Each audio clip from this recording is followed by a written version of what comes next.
I remember you, you're the one who made my dreams come true. A few kisses ago.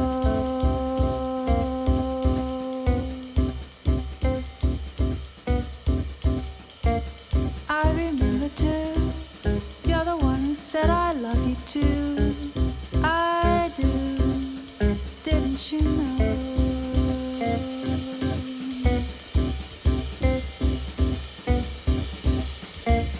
I remember too a distant bell and stars that fell like rain out of the blue. Estic sota una volta catalana de 1700 i molt ben acompanyada. Molt ben acompanyada de molts formatges. Jo diria que és un dels plaers més universals que existeixen.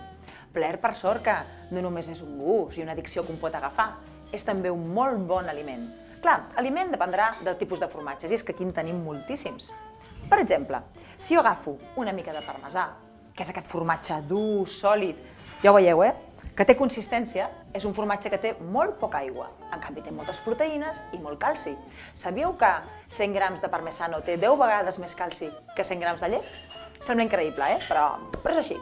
Si ens anem a l'altre costat, podríem tenir, per exemple, un magnífic i saborós recuit de fonteta. Clar, aquí és tot el contrari. És llet amb molta aigua, per tant, té menys calci i té menys proteïnes. Però està boníssim, boníssim, boníssim, és un bon postre.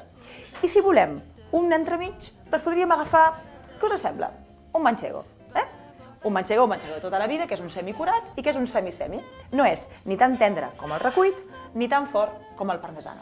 En qualsevol cas, sempre és un aliment diví. Ara, això sí, us he explicat el bo del formatge. També és veritat que té grassa, que té calories... Però mireu, us diré un secret. Si voleu que una verdura bullida, una amanida, unes verdures a la brasa tinguin sabor, en vez de posar sal, poseu el parmesano ratllat. Tindreu sal, calci i proteïnes. Què us sembla?